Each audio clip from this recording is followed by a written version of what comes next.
I wanted to pay my respects to the knowledge and traditions of the Kaurna people, and Paul Curno's in the audience, and he writes that in the Kaurna tradition, the stars that we often call the Orion constellation were referred to, and I'll probably get this a bit wrong, Paul, but Tidinyaara, and they represented a group of young men who were hunting on the banks of the river, and the river being the constellation we call the Milky Way.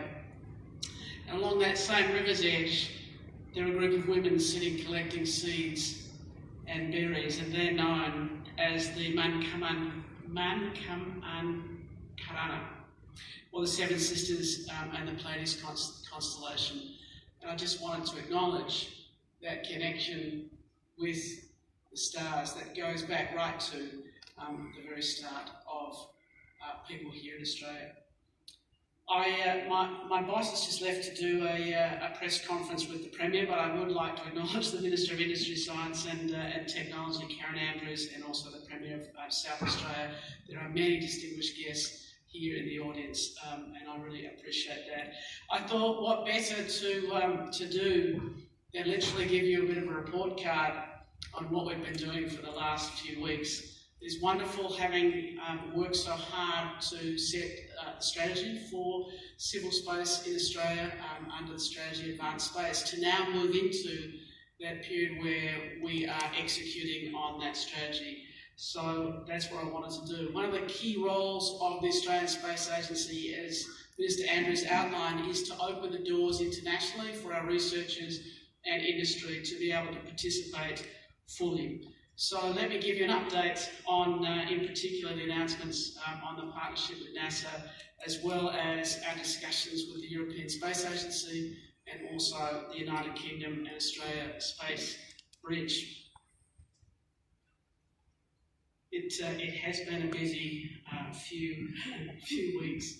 One of the things that the Minister outlined is that we will now move into a phase of basically 9 months of working with NASA to identify demonstrator projects, to identify where Australia can play, and for NASA to share with us in a lot more transparency than we have had before on the plans, particularly for the Artemis Phase 1 and Phase 2, and see where we can develop some really significant projects and partnerships. To be able to go beyond our moon and onto Mars, we must be able to support and fund missions of much greater distance and duration, to be able to use the resources at those locations to overcome radiation, isolation, low gravity, and really extreme environments like we have never done before. And so getting to Mars really starts with the ability to be able to get larger and heavier payloads off Earth and outside and beyond Earth's gravity. So NASA's been working with Boeing to develop a new rocket called the Space Launch System. You'll be able to feel the SLS launch from 3 kilometres away. It will be absolutely extraordinary, 95 metres high and able to lift 26 tonnes of payload. So it'll be one of the most powerful rockets that we've ever experienced. And this is really one of the first steps to be able to do these missions of longer duration.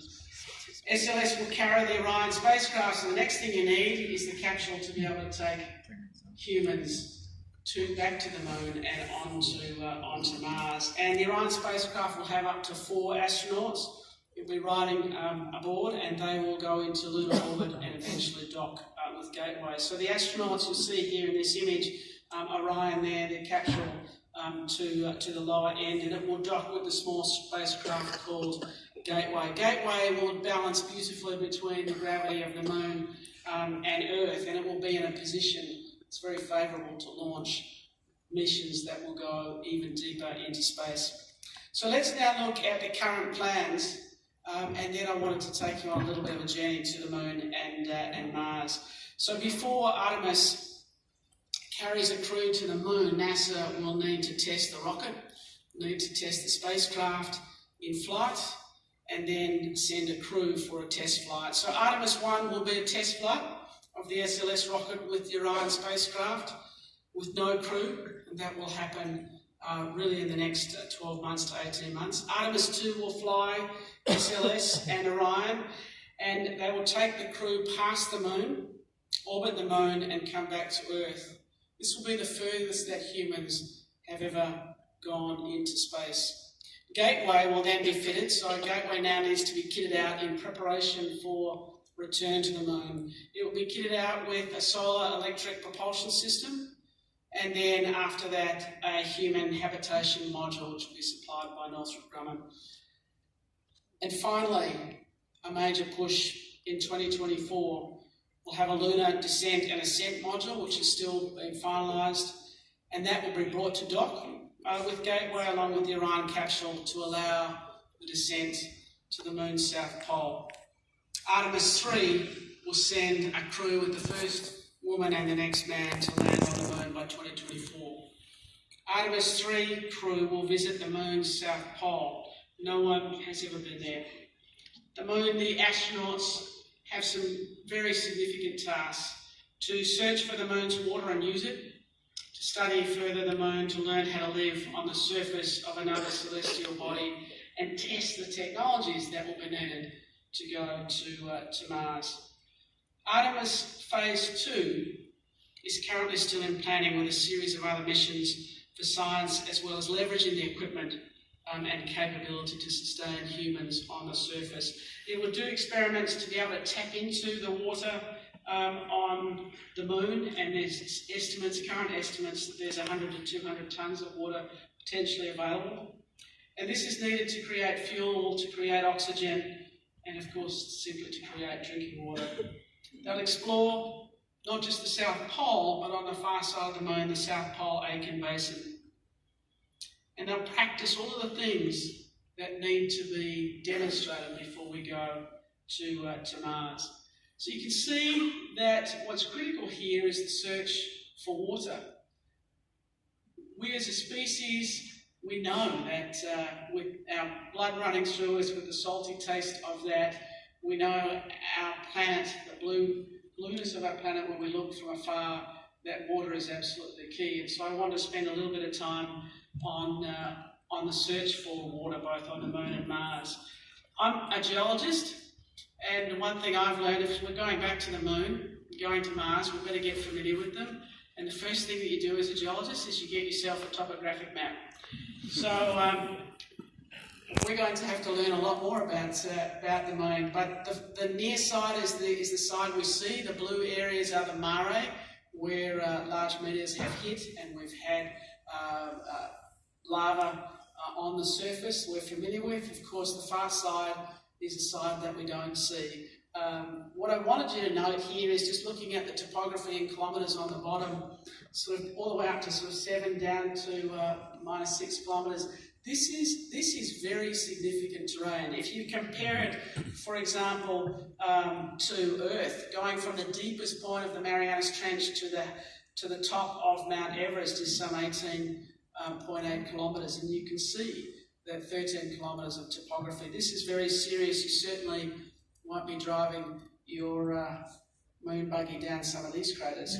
You know, so far, one of the largest mountains in our solar system. Compare that on Earth to our largest volcano, which is Mauna Loa, taken from below the ocean to where we see it on the surface is only 9 kilometres, 8 to 9 kilometres. So these are enormous structures. But I'm sort of digressing here. What are we looking for? Water. We're looking for water, right? So you can see I'm a geologist. I do get into my topo maps. We're looking for water. So down in the Serenum Fosso. Phosphos is a fancy word for a canyon, and there's a canyon down there, and quite extraordinarily, in a new crater in that canyon, there's a region showing that seasonal briny waters are coming from aquifers that are buried deep. So only this year has there been really acceptance that this could be briny waters. Been thinking about, is it briny waters? Has it been just material that's been flowing down this slope? But you can see halfway down that slope, starting to see where those briny waters come out. Of course, this will be one of the most significant things to be able to truly sample and confirm on Mars. You're going to get a lot more familiar with the surface of the Moon and the surface of Mars as we now join with the United States and with NASA to go with them back to the Moon and onto Mars.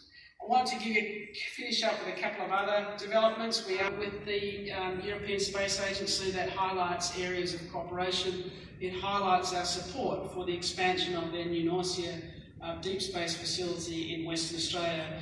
But what we are working on, and will require ratification and approval at their ministerial congress later in the year, is for Australia to be able to participate much more fully on ASA missions. So that's what we're currently working on and working very hard. Lastly, the UK Space Bridge. Again, last week we had a busy few weeks. We confirmed and announced with the United Kingdom to form the very first space bridge, and this is in partnership with the Department of International Trade in the UK and Austrade here in Australia, to be able to support both the transmission of ideas, collaboration, and also support companies and research collaboration between the two. We will be joined in that by the SmartSat CRC based here in South Australia and the UK Catapult program as significant partners. The next step for us now is to develop a full framework agreement on that, but a very exciting development that will assist industry and the increase of trade between our nations.